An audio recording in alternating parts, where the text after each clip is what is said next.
Նախ եթե կոնֆիդենցիալության ինչ որ կանոններ պահվում են հայտնի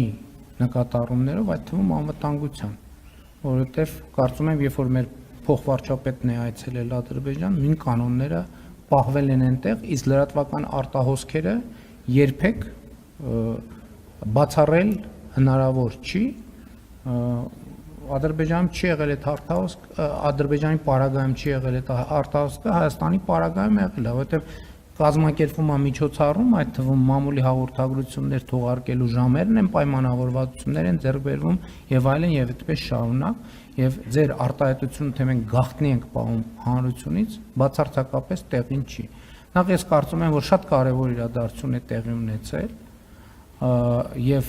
համարում եմ երկու երկրների փոխվարչապետերի այցերը պատմական խաղաղության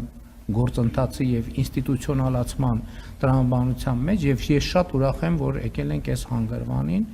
Ինչ վերաբերվում է ձեր մնացած հարցերին, գիտեք, ցանկացած օր կարելի է այդպիսի մի հարց տալ, ասել այդ օրը ենթադրենք այսինչ տեղը ինչ միջոցառում էր, երկրորդ տեղը, չգիտեմ, ռեստորաններում ակտիվ էր, չորրորդ տեղը հարսանիք էր, հինգերորդ տեղը, մենք ընդհանրապես կարծում ենք, որ Հայաստանի եւ Ադրբեջանի միջև հարաբերությունները պետք է շարունակաբար լավարկվեն, խաղաղությունը գնալով ուժեղանա եւ պետք է հաստատվեն բնականon հարաբերություններ երկարաժամկետում ռազմավարական առումով բարի դրացիական հարաբերություններ։ Այդ մնացած ձեր ասած բաները համարում եմ ընդհանրապես թեմայից շեղելու փորձեր, որ բացարձակապես կապ չունի իրականության հետ։ Դուք երբեմն մեր հարգելի լրագրողները մտքերի այնպիսի ընթացք են ունենում, որ նույնիսկ դժվար է կանխատեսել, եւ ձեր տրամաբանությամբ, երբ որ Ադրբեջանի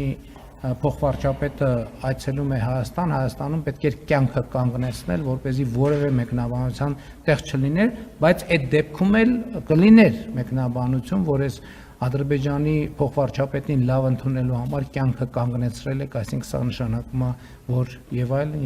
հասկանում եք։ Ընդհանրապես ես կարծում եմ, որ ցանկացած միջազգային հյուրի մենք պետք է ընդունենք հնարավորինս լավ, բայց ձեր նշած իրադարձությունները որևէ կապ իրար հետ չունեն։